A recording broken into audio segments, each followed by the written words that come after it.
Please welcome Stan Kasten. Thank you. Thank you. So Stan, you grew up, or you were born in Lakewood in South Jersey. Yeah. And having grown up in the same era, or basically the same age, what were your favorite sports and favorite sports teams growing up? Oh, I was very much a diehard Yankee fan. My parents were immigrants. They didn't know anything about modern professional sports. Thought then, and until they passed away, their whole lives thought it was a waste of time. I'm not sure they were wrong. And, but the Yankees were the local team on TV back in the days. You all won't know this, but there was a time when we only had 3 channels. And the Yankees were our team. So my earliest recollection was Game 7 of the 1960 World Series, the Mazeroski game. And okay, we have a Pirates fan here. And I was 8, so that's when I started falling in love with baseball. And it was a fortunate time for me because my favorite team was in the World Series 5 years in a row, and I just assumed, oh, that's how it always works. You know, your team is always in the World Series, and turns out that's not quite the case. Yeah, I can relate to that. I mean, I grew up in the exact same age and in the same era, and you couldn't avoid being a Yankee fan. Yeah. It was impossible. Yeah. You know, later, when you were at Columbia Law School, I saw that you played in the Jersey Summer Baseball League. Yeah. So what was that about, and what position did you play, and did you ever have aspirations of going beyond? We all have aspirations, but the reason we're here is that we couldn't go any farther. I was an excellent third base coach for my team. I was an outfielder. The best player in that league, my 3 years in the league, was Denny Walling. This group would remember. And just several years earlier, we had produced players like Ed Halicki, and John Montefusco was probably the best player that came out of that league. So, you know, I just played baseball because I love baseball. But at that point, by the time I got into college, it was clear I was not going to become the center fielder for the Yankees. So I was going to have to move on to other things. Yeah. And you know, as you look back at your career, just 3 years out of law school, you became, you know, you were an NBA GM. Yeah. I mean, how did that work? What was that experience like? Well, first of all, it was, you have to have a unique owner, which I did, maybe the most unique ever in Ted Turner. And Ted does things like that, and look at his career. When he does something off the charts like that, it seems to work out. And he had just bought the Hawks. I had just joined the company earlier and was doing some in-house legal stuff for him, and there was one thing after another going wrong with the Hawks, and so he fired the GM, and there was a friend of his that took over for a couple years, but that friend was retired and didn't want to do it long term, and they hired someone else before me, but that didn't work out, and after 3 months that guy was gone. I was the only one left, and ta-da, Stan, you're a GM in the NBA. And so, you know, there wasn't a direct path to it. It meant, was I in over my head? You bet. But it meant I had to work extra hard, which I did, which, you know, no reason not to. And, you know, it kind of worked out. Do you remember any of your early moves as a GM of the Hawks? Yeah, well, I mean, sure. We did a lot of things. I remember my first trade was a 3-way trade involving Seattle and Utah, players that nobody would remember here.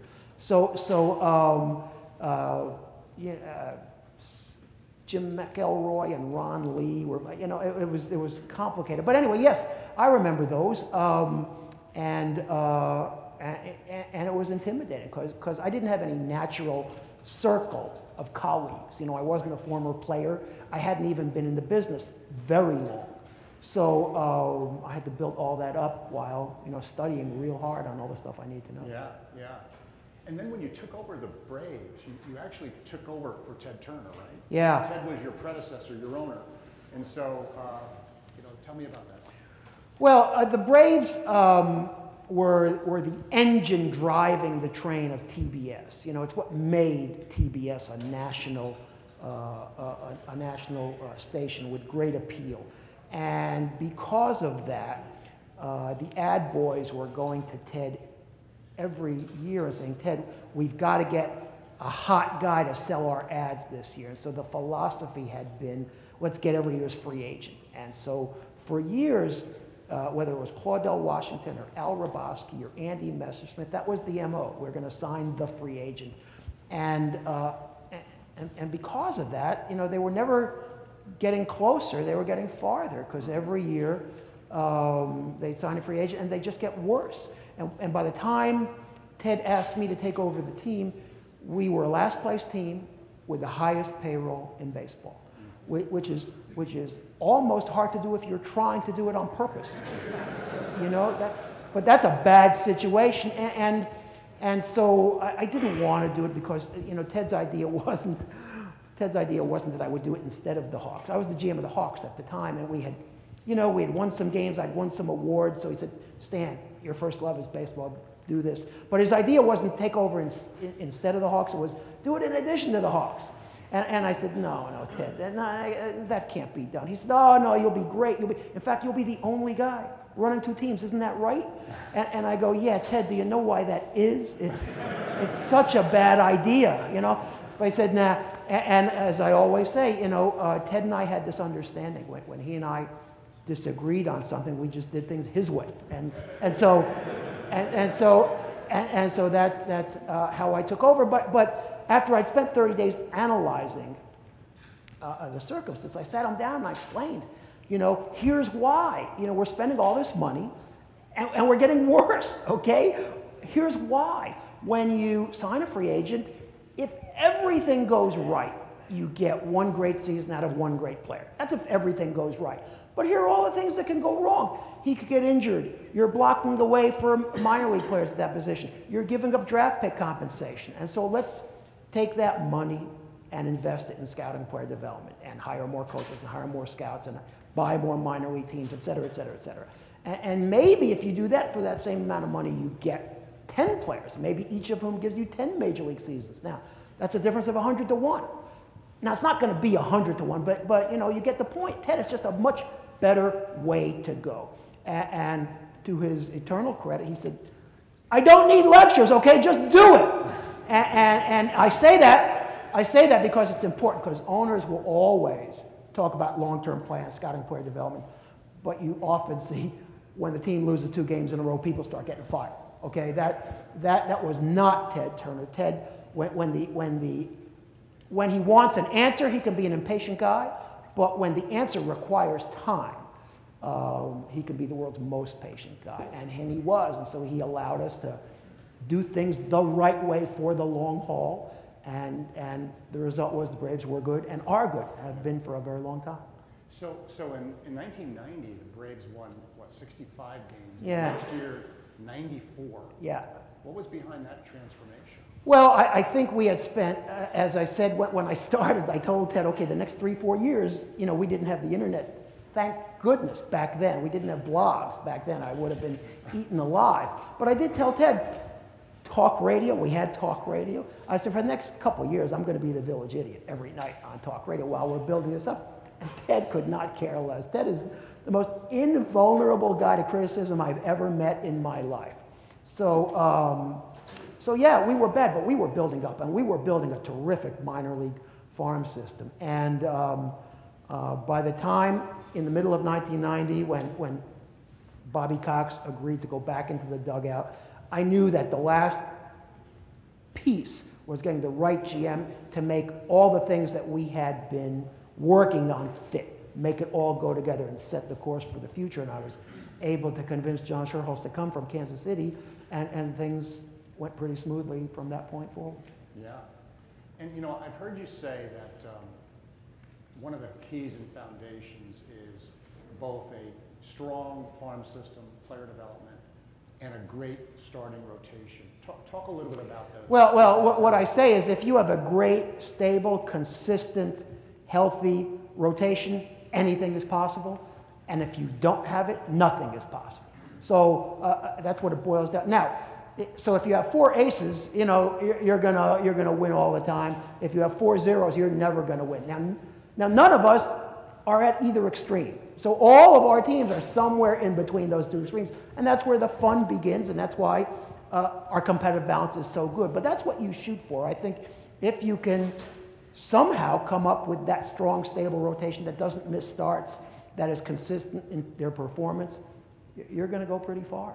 That's been my experience. Do you see the game changing at all in the sense that can a great bullpen fill this gap, or does it really have to be still a strong foundation? Well, I think it starts. I mean, you need all 25 guys. I don't want to minimize that. And I'm particularly interested in the recent revival of platoons. You know, platoons were kind of a popular thing in the 50s, and we kind of moved away from it during the star era of the 80s, 90s, and we're back more into understanding the benefits of platooning now.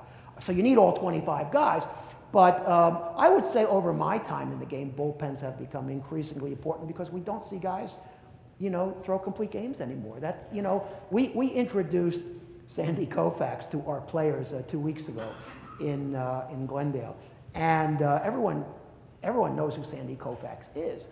But Don Mattingly stood there and listed his accomplishments, and the number of complete games that he pitched his last 2 seasons in the major leagues, he had like 40 or some incredible number. This is as he was getting ready to retire.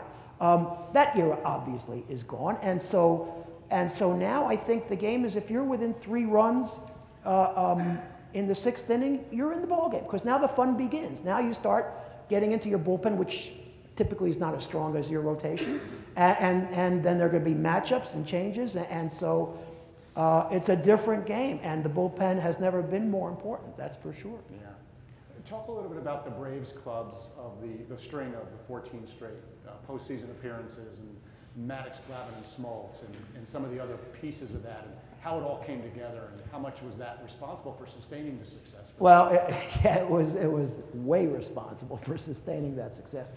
What's most interesting to me about those years, I think it's maybe just an asterisk or a footnote or a coincidence, but it's interesting to me that all 3 were high school draft picks. Okay, that's interesting. There's been a change in thinking recently, but that was Braves focused on building their staffs and their organizations through heavily high school drafts. The other interesting thing about the 3 pitchers, they were all acquired in the 3 different ways you can acquire a player. Tommy Glavine was a draft pick. John Smoltz was a player we traded for, and Greg Max was a free agent that we signed. So that was really interesting. You need all the tools. If you're just relying on a great scouting department, you'll be good, but you won't be as good as you might be if you focus on all of the avenues that you can have to acquire talent. The 3 of them were symbiotic in that they were best friends and extraordinarily competitive with each other. I mean, not just pitching. I mean, playing golf, playing ping pong, and all the stupid little games in the clubhouse. They were phenomenal at that, and it's kind of set the tone. And yet, you can't really have a pitcher be your team leader, because the guy's only out there every 5th day. And as strong personalities as we had in those 3 guys, none of them were really the team leader. Tommy was a leader because he was the nationally player rep, and we had a lot of union stuff during those years, so he was out front like that, but he wasn't a clubhouse leader so much in rallying the troops. That has to be a position player. Or you could have a manager that sets a tone, and that's the other thing that we had. We had a unique personality, demeanor in Bobby Cox, who commanded respect, respected his players, and set a tone so that we didn't require a rah-rah clubhouse guy. We had people following Bobby, and that was a big part of our chemistry. So what distinguished Bobby? Was he a great communicator? Was he forthright and straightforward with his players, more so than maybe the average manager? What made him that special? You know, I think, first of all, as a communicator, I think there are about 140 umpires who threw him out of games that don't think he was that great a communicator. But it's interesting, a guy like Bobby, who is so respectful of everyone, players, umpires, would still rise up and get himself thrown out because he thought it was part of the job. No, he was a guy who believes there is a right way to play baseball. Not the same way for every player, but there's a right way to play, a right way to respect the game.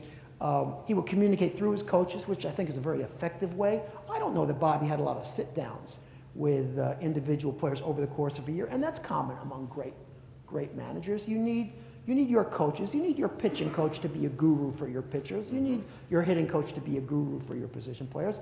And Bobby had a great group, a support group to do that. But again, it was setting the tone. It was respecting guys. It was knowing there's a famous incident where a very young Andrew Jones didn't hustle going after a fly ball, maybe the only one in his career I can remember.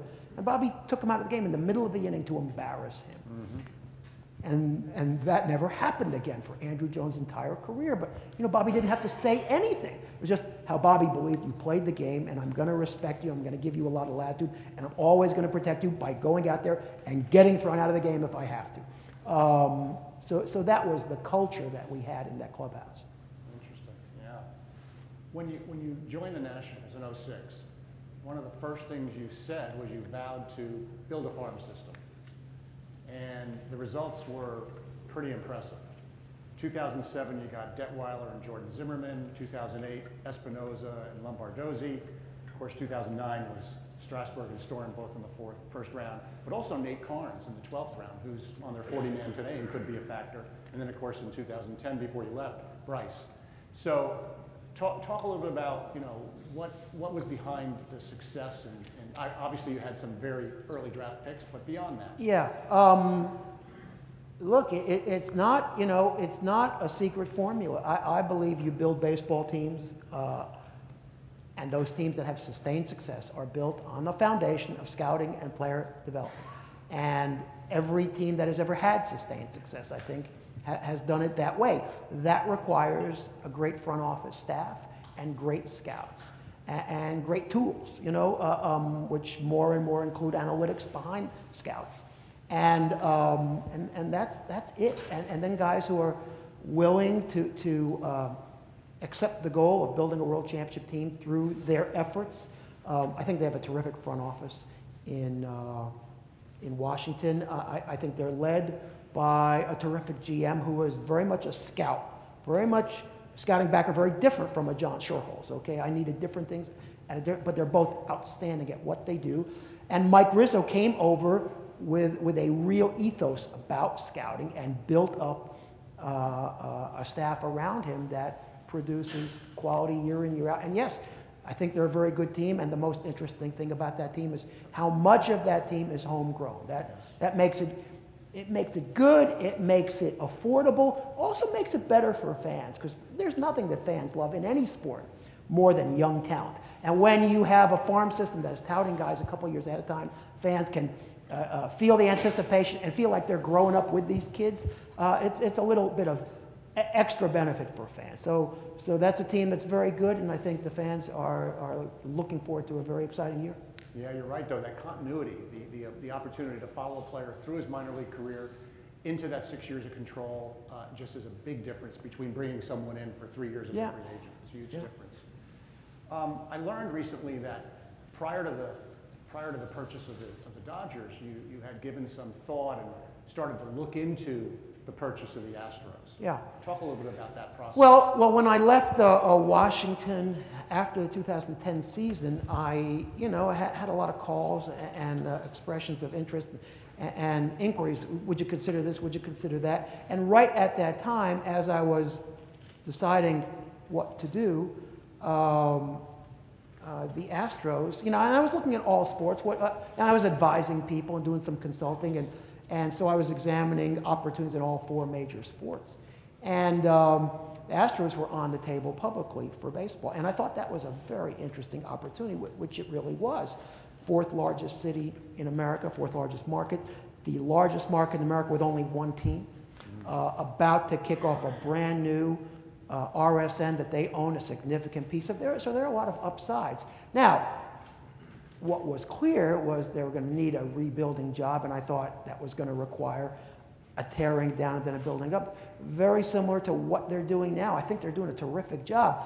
And I gotta say, I gotta give a lot of people credit there, because they've had, frankly, more nerve than I might have had in just going, 100 miles an hour in their direction. They've decided to strip it down and build it all up without wasting a lot of time in the interim. And that takes a real commitment from ownership and understanding of what the process takes. So I give them a lot of credit, and I think they will be good in time. So we looked at that very hard because of all the things that I talked about. By this point, I had decided to do this with the Guggenheim people, with Mark, who is Mark Walter, who's a passionate baseball fan, a Cubs fan, and we were evaluating the opportunities. But it was midway through this that the rumbles about the Dodgers becoming available were starting to bubble up. And Mark and I both agreed that, look, if that day ever came, that the Dodgers were available, that would literally be a once-in-a-lifetime opportunity. And so we were going to put everything else on the back burner and just wait that out to see if that really was a possibility. Yeah. You mentioned the approach the Astros are taking now and how they've really gone into a sort of a headfirst dive to bring this thing back. I don't like the word dive, okay. but I know what you're saying, yeah. So the question is, I've heard two schools of thought. One is, we want to retool, but we don't want to we don't want to allow the team to, I don't know what the threshold is, maybe sink to a 100-game loss season. So we want to manage that. So we want to do this over a longer period of time versus the approach they're taking, which is, look, we're going to do our best on the field every night, but we're not going to keep an asset who's not going to contribute to a winning season. We're going to turn that asset and refuel with it. Do you have a buy? You're obviously not in that situation. I think they've had the fortitude to do it the right way. And the key is you can't do the second thing, go all in on it while still pretending and telling your fans, oh, we think we're going to be really good and winning this way. They're not doing that. They're not fooling anyone. They're telling the world exactly how they're going about it, that they have a plan.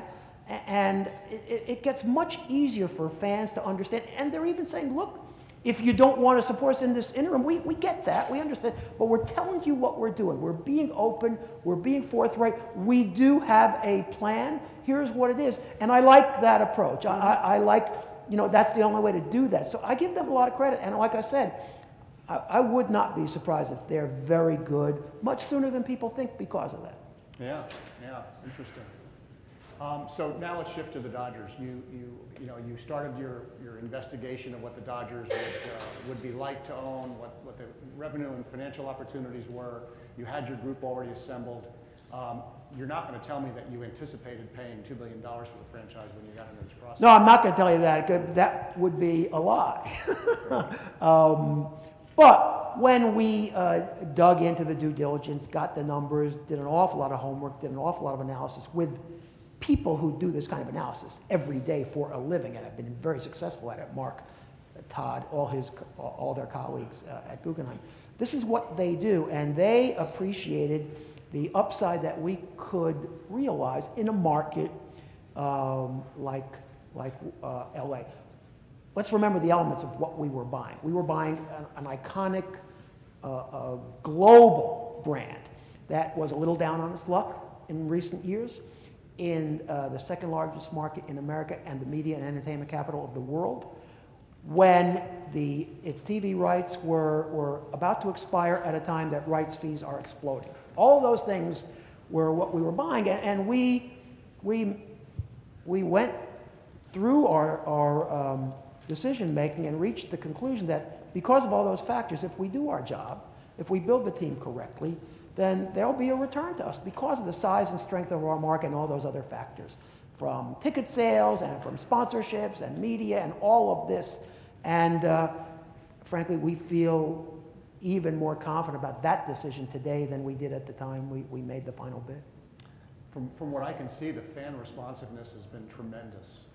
Off the charts, and I could not have predicted that because it takes a while to build up. Now, it helps that we had an extraordinarily loyal fan base through 50 years of passion.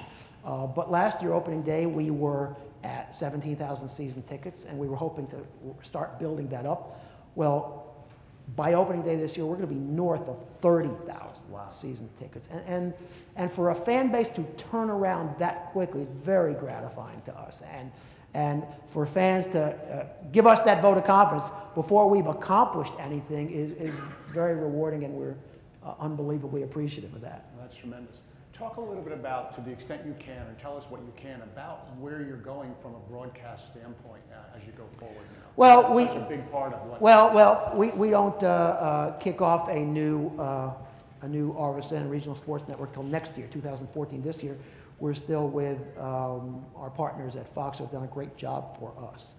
We are going to start a Dodger-owned RSN. It will at least start out with largely, if not entirely, Dodger programming, which means you'll be able, if you're a Dodger fan, to finally have a place to go 24 hours a day for Dodger programming, both games as well as talk, as well as other features related to the Dodgers. So if you're a Dodger fan, and we have a market that extends through about 20 million people, there are a lot of them out there.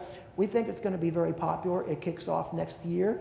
We still have a lot of details to work out about all the systems that will be carrying it, and that isn't done, but we have a year to work out those details. Sure. But we did announce that we're going to have our own RSN, and we think it was a great decision for the Dodgers. We think it's going to be a great decision for Dodger fans, too.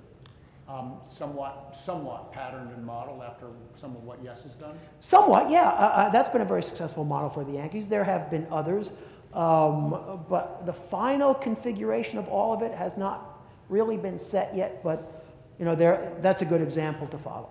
Yeah.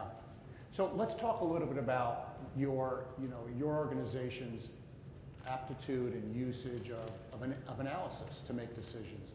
And how does your organization balance scouting and analytics? What role does analytics play? Is that changing with you now, as CEO? I don't know that it's changing, but like with everything that we did when I came in, I had ownership support to just turn the dial to the right on everything. On stadium experience, on payroll, on hiring scouts, and it's the same way with analytics. Now, I have not yet completed my first year with the team. So since baseball is an annual cycle, I'm still learning things, seeing new things. This is my first spring training, so I'm seeing things here about how we conduct ourselves. Analytics falls into that. I knew pretty early on that we needed more scouts and the best scouts that we could find, so we did a lot of that last summer. And I feel the same way about analytics. We do a good job. I call us middle of the pack.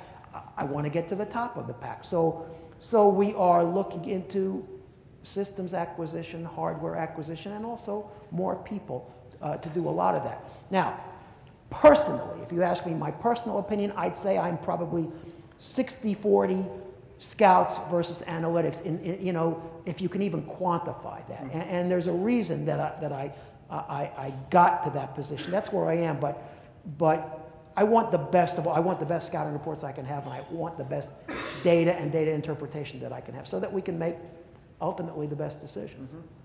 What are some of the things going on today in the analytics world that keep you at that 60-40 or 40-60? Well, let me say this. I think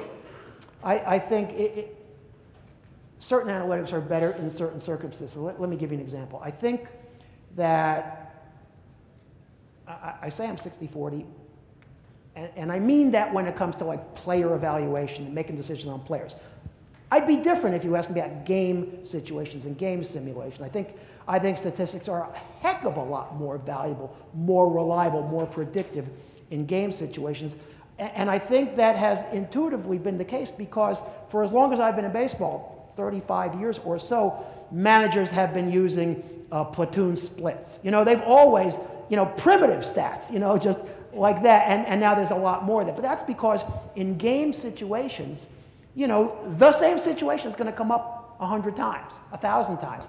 And so if you tell me that there's a 65% likelihood of outcome A versus outcome B, then I'll choose outcome A because I know over the long haul I'll be right. And contrast that, and these are the inherent limitations of statistical analysis. All statistics are flawless at explaining what just happened. but not entirely flawless at predicting what's about to happen. So that's an inherent limitation. And when I'm making a player evaluation, yes, statistics might be able to spit out what's 65% more likely versus 35% more likely. But I don't get to make that decision 100 times. I get to make it once. And for that, I need scouts to tell me, is this decision in the 65% bucket or is it in the 35%? That's my non-scientist, non-engineer way of explaining how I reach that in my decision making. Yeah, that's fair. Before we open it up to questions, I'll ask you one more, and that is, are there any areas today of measurement that you think need improvement in the game? Well, yeah, like, first of all, I've done 1,000 speeches and sit-downs like this. I've never been more intimidated than speaking to this group here today, because I know, or I feel that every single statement I make, someone's going to jump up with 12 different reasons why I'm wrong, and they have data to back it up, okay?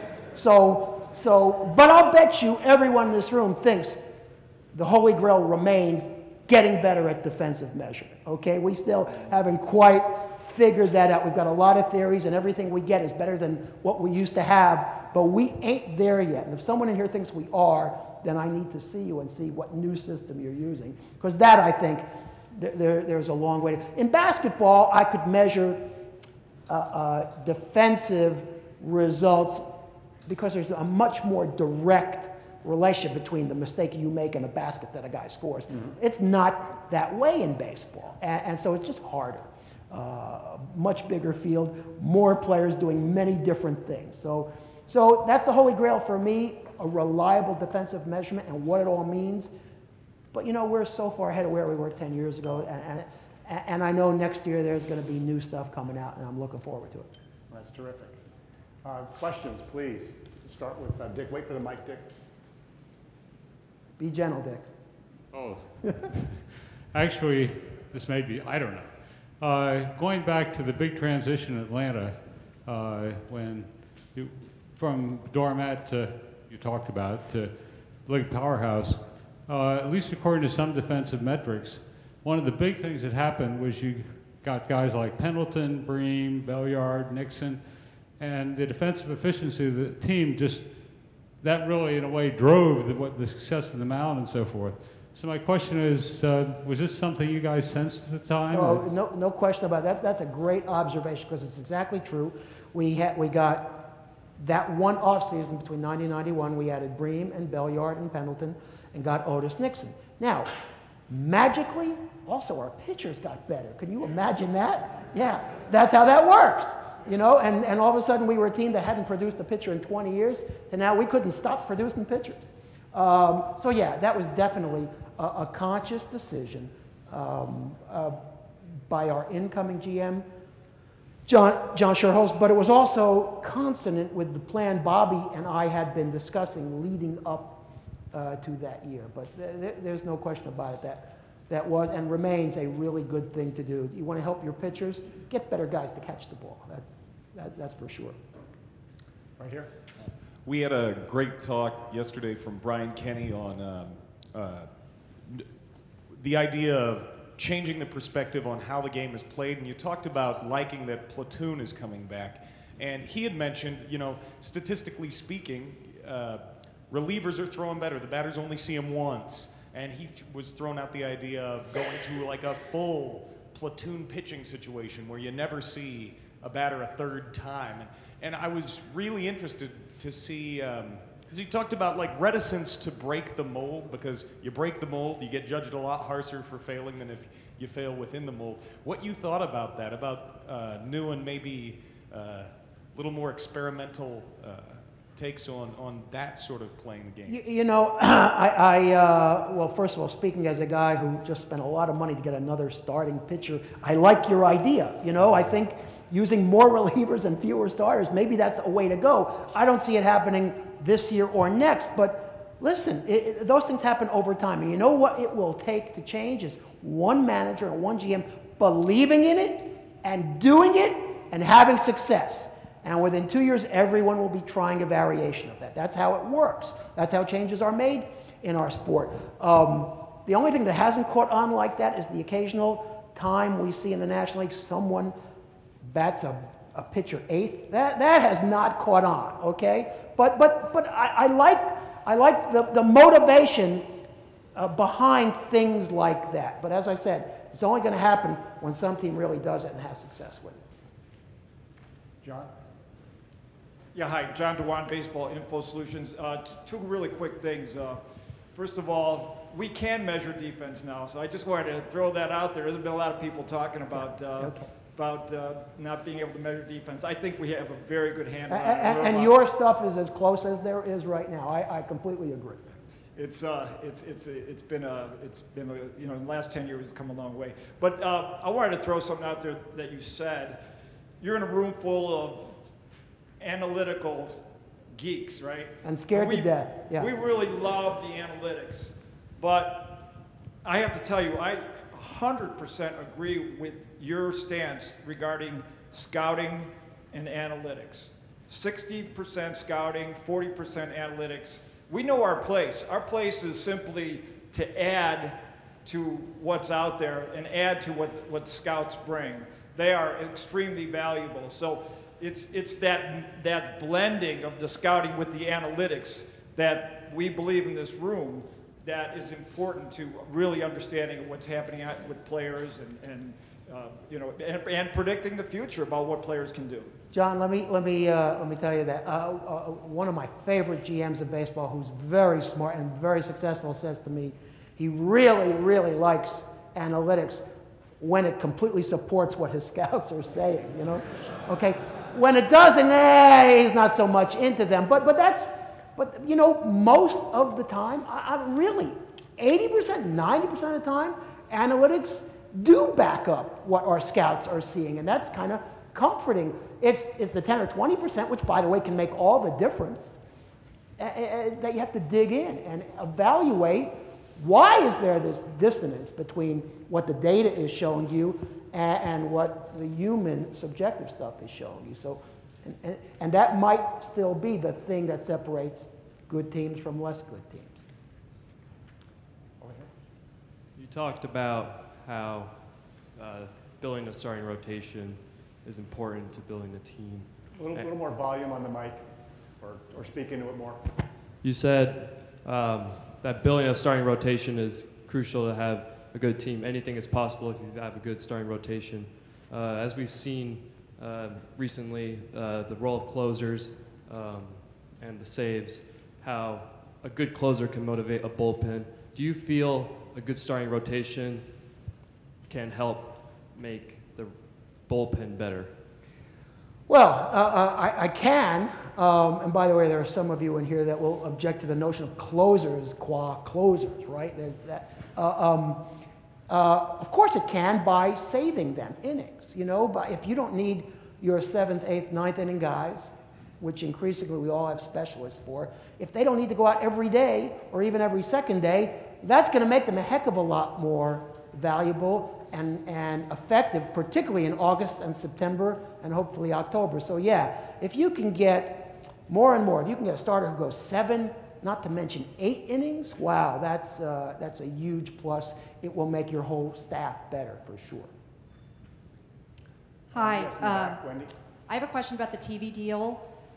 There's been some information reported that there's been a dispute about how much of the annual rights fee is going to be included in the Dodgers revenue sharing pot. Can you tell us kind of where that stands and whether that deal is going to go forward kind of no matter what? Well, gets resolved? all I can say to you for today is that we've announced we are going to have our own RSN, and there are a lot of details to work out. We've got the next year to do that, but I'm confident it will work out. I'm confident that starting next spring you'll be able to see all the Dodger games on Sportsnet LA, and I'm really looking forward to it. We have time for one last question, right here. Stan, I'd like to get some insights based on your 35 plus years in baseball and as it shapes your philosophical thinking today. A little bit about defense and how that may shape your philosophy. So I'll ask you a specific, but yet it's a philosophical question. Is there, other than the pitcher, is there one position, or more than one if you feel to comment, that you could where the fielding and defense is so good that you can tolerate as a starter 200, 220 average. Yeah, and I'm going, you know, and again, most of you will agree with this because what I'm saying is kind of basic, but it's, you know, it's being strong up the middle. I need a great center fielder. My pitchers will tell you center fielder. I might choose shortstop before center fielder, and we might also agree on catcher. So if you ask me, it's up the middle, you know, and range. That's a big factor that pitchers tell me. They can feel a real value. They get more confidence when they have great range on a shortstop or great range in a center fielder. And of course, the catcher has to, you know, manage the staff. But I was blessed for all those years in Atlanta with a series of great outfielders, Andrew Jones, Marquise Grissom. You know, my pitchers never stopped talking about how it impacted their approach to the game.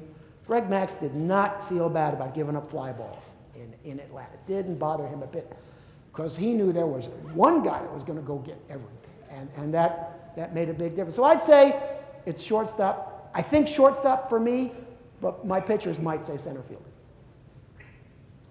Well, terrific. Thank you so much. Thanks, Dan, Vince. for being Appreciate with it. us. Thank you.